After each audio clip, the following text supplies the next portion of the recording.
नमस्कार मित्रों, बहुत बहुत स्वागत है आपका एलविन क्लासेस के यूट्यूब प्लेटफॉर्म पे। मेरा नाम विवेक कुमार पांडे है। हम लोग भारतीय राज्य व्यवस्था विषय को पढ़ रहे हैं।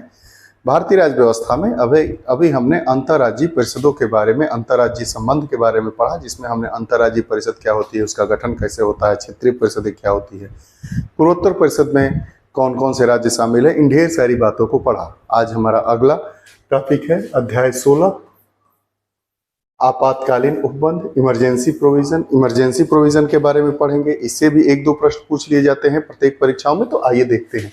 जो हमारा संविधान है उसके भाग 18 में अनुच्छेद 352 से 60 तक आपातकाल के उपबंध से संबंधित है। यह आपात उपबंध भारत शासन अधिनियम 1935 से लिया गया है। हम जानते हैं कि हमारे संविधान में जितनी चीजें ली गई है उसका 2/3 हिस्सा, लगभग 75% हिस्सा किससे लिया गया है? 2/3 भाग भारत शासन अधिनियम 1935 से। उसी का एक हिस्सा है आपातकाल। आपातकाल जिसके बारे में हमारे संविधान के भाग 18 में अनुच्छेद 352 से 360 तक उपबंध किया गया है, हमारे भारत शासन अधिनियम 1935 से लिया गया है। दो प्रश्न इसमें आते हैं, 3 प्रश्न। आपात उपबंध, आपात उपबंध कहां से लिया गया है? तो आपात उपबंध लिया गया है मित्रों भाग 18। किस अनुच्छेद से किस अनुच्छेद तक? 352 से 360। इसको कहां से एडॉप्ट किया गया है हमारे भारतीय संविधान में? तो भारत शासन अधिनियम 1935। 3 प्रश्न हो गए। अब आगे, आपातकालीन स्थिति में केंद्र सरकार सर्वशक्तिमान हो जाती है तथा राज्य केंद्र के पूर्णतः नियंत्रण में आ जाता है। अंबेडकर ने संविधान सभा में कहा था कि अमेरिका सहित सभी संघीय व्यवस्थाएं संघवाद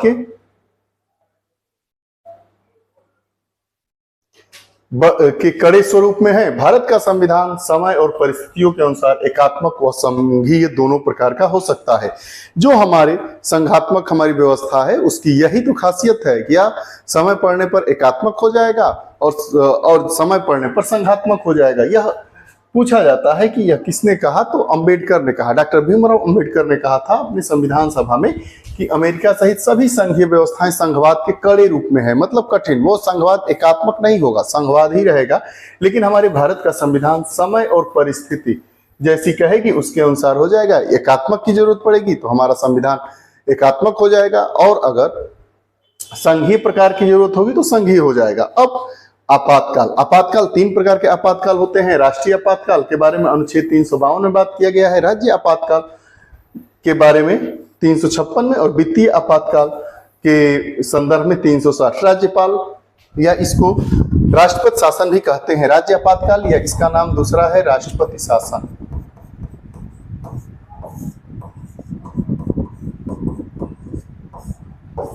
ये रही बातें। अब आइए बारी बारी से हम सबको देखते हैं। राष्ट्रीय आपातकाल अनुच्छेद 352। अनुच्छेद 352 कब प्रभावी होता है, कब लागू होता है, या भारत में कब लागू हुआ, इसके बारे में, राष्ट्रीय आपातकाल के बारे में हमारे यहाँ आर्टिकल 352 में बात किया गया है। अब देखिए, 3 कंडीशन है राष्ट्रीय आपातकाल लगाने की। बाहरी, अगर बाहरी युद्ध हो या आक्रमण हो तो राष्ट्रीय आपातकाल लग जाएगा। अंदरूनी, अंदरूनी में मतलब आंतरिक विद्रोह, सशस्त्र विद्रोह हो या पूरे देश या देश के किसी भाग में लग सकता है। 42वें संविधान संशोधन द्वारा जो राष्ट्रीय आपातकाल लगा था उसमें यह जोड़ दिया गया कि सशस्त्र विद्रोह। अब राष्ट्रपति आपातकाल की घोषणा करता है। राष्ट्रीय आपातकाल की घोषणा कौन करेगा? राष्ट्रपति करेगा।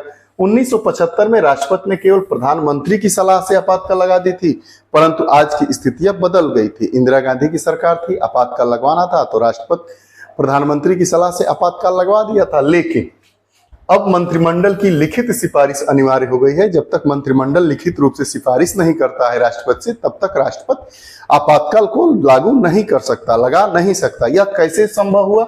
यह हमारा 42वें संविधान संशोधन के बाद 1975 में संभव हुआ। अब 1975 के 38वें संशोधन अधिनियम ने राष्ट्रीय आपातकाल की घोषणा न्यायिक समीक्षा के परे से बाहर रखा, परंतु 44वें संशोधन ने समाप्त कर दिया।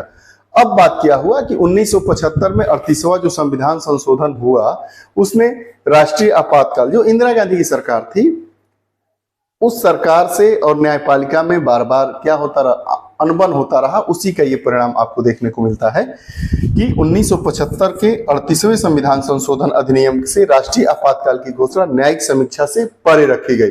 मतलब जो राष्ट्रीय आपातकाल लगा दिया जाएगा उसको चैलेंज नहीं किया जा सकता है न्यायपालिका में, वही न्यायिक समीक्षा, उसकी समीक्षा भी नहीं की जा सकती है। परंतु 44वें संशोधन ने इसे समाप्त कर दिया। इस बिंदु को, जो न्यायिक समीक्षा से परे वाली बात है, वो 44वें संशोधन के बाद उसको हटा दिया गया। अब आपातकाल के लिए संसदीय अनुमोदन और समयावधि क्या होती है, संसद का अनुमोदन कब मिलना चाहिए, समयावधि क्या होनी चाहिए, इन सारी चीजों को आइए देखते हैं। देखिए, संसदीय अनुमोदन तथा समयावधि। संसद दोनों सदनों द्वारा आपातकाल की उद्घोषणा जारी होने के 1 माह के भीतर, मतलब 1 दिन से लेके 30 दिन के अंदर, यही समय काल है के भीतर अनुमोदित होनी आवश्यक है।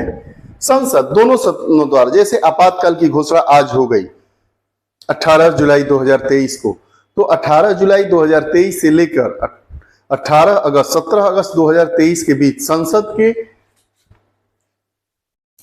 दोनों सदनों मतलब राज्यसभा और लोकसभा द्वारा 1 माह के भीतर अनुमोदन होना चाहिए कि यह आपातकाल जो लगा है वो सही है। आपातकाल की उद्घोषणा ऐसे समय होती है जब लोकसभा का विघटन हो, अथवा लोकसभा का विघटन 1 माह के समय के बिना उद्घोषणा के अनुमोदन हो गया हो, तब उद्घोषणा लोकसभा के पुनर्गठन के बाद पहली बैठक से 30 दिन तक जारी रहेगी। ऐसा भी हो सकता है कि जैसे लोकसभा का विघटन हो गया हो, नई लोकसभा बननी हो, तो क्या होगा, लोकसभा बनने के तुरंत 1 महीने 30 दिन तक जारी रहेगा, जबकि इस बीच राज्यसभा द्वारा इसका अनुमोदन कर दिया जाएगा। राज्यसभा द्वारा 30 दिन के भीतर अनुमोदन कर दिया जाएगा, और जैसे ही लोकसभा का गठन होगा उसका अनुमोदन हो जाएगा। आगे, संसद के अनुमोदन पर आपातकाल 6 माह तक जारी रहता है तथा प्रत्येक 6 माह में संसद के अनुमोदन से इसे अनंत काल तक बढ़ाया जा सकता है। 6 माह, जैसे जनवरी में आपातकाल लगा, फिर जुलाई में लगा, फिर दिसंबर में। संसद का अनुमोदन जैसे जैसे पास होता रहेगा, वैसे अनंत काल तक इसे बढ़ाया जा सकता है। पूछा जाता है यह प्रश्न बार बार कि संसद के अनुमोदन पर आपातकाल को कितने दिनों तक जारी रखा जा सकता है, तो 6 माह करके अनंत काल तक इसे जारी रखा जा सकता है। अब आगे देखिए, होता था, लेकिन अब इसे विशेष बहुमत से प्राप्त होता है। विशेष बहुमत आप जानते ही हैं, उपस्थित तथा मत देने वालों का 2/3। आगे, आपातकाल की उद्घोषणा की समाप्ति कैसे की जाती है। राष्ट्रपति किसी भी समय जब उसे लगे कि अब आपातकाल आवश्यक नहीं है, उद्घोषणा करके आपातकाल को समाप्त कर सकते हैं। इसके लिए संसद के अनुमोदन की आवश्यकता नहीं होती है। अगर आपातकाल लगता है तो उसकी उद्घोषणा के 1 महीने के भीतर संसद के दोनों सदनों द्वारा अनुमोदन की आवश्यकता होती है। लेकिन जब आपातकाल की समाप्ति की उद्घोषणा होती है राष्ट्रपति के द्वारा, तो उसमें संसद के किसी भी सदन के अनुमोदन की आवश्यकता नहीं होती है। अब 1978 के 44वें संविधान संशोधन द्वारा यदि लोकसभा के कुल सदस्य संख्या के 1/10 सदस्य स्पीकर को लिखित रूप से नोटिस दे, तो 14 दिन के अंदर उद्घोषणा के जारी रहने के प्रस्ताव को अस्वीकार करने के लिए सदन की विशेष बैठक विचार विमर्श के उद्देश्य से बुलाई जा सकती है। अगर 1/10 सदस्य स्पीकर को लिख कर दे दें,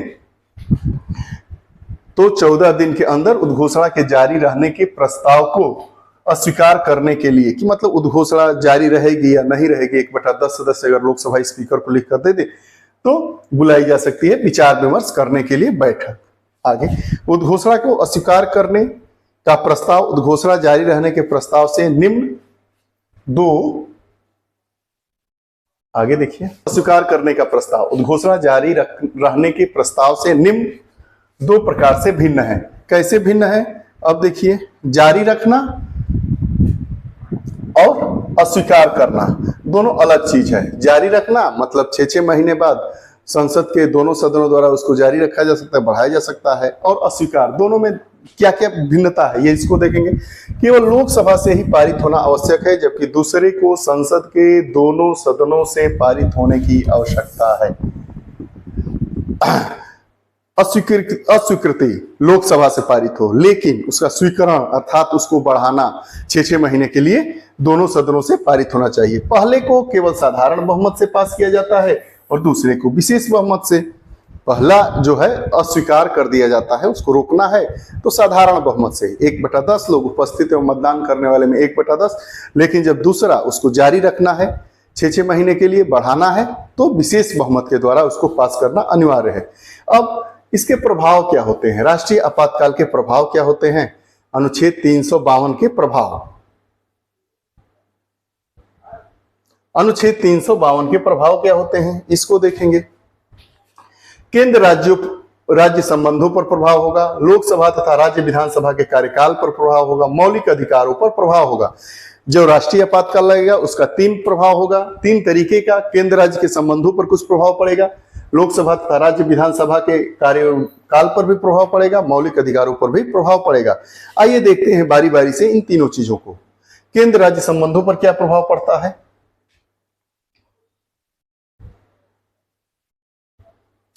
केंद्र की कार्यपालक शक्तियों का विस्तार हो जाता है। पहले अब राज्य अपना नियंत्रण करता था, राज्य का विधानमंडल उस राज्य पर अपना नियंत्रण करता था। लेकिन जब राष्ट्रीय आपातकाल लग जाएगा तो उस राज्य पर केंद्र की शक्तियों का विस्तार हो जाएगा। संसद को राज्य सूची में वर्णित विषयों पर कानून बनाने का अधिकार प्राप्त हो जाएगा। हम जानते हैं कि हमारे संविधान में 3 प्रकार की सूचियां, संघ सूची, राज्य सूची और समवर्ती सूची का प्रावधान है।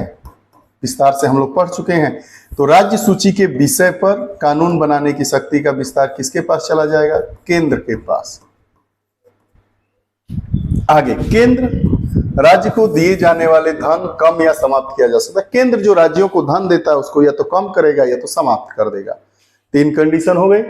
केंद्र की कार्यपालिका शक्ति का विस्तार हो जाएगा, राज्य सूची पर कानून बनाने का अधिकार केंद्र को मिल जाएगा, केंद्र चाहे तो उस राज्य को धन ज्यादा दे दे या धन कम दे दे।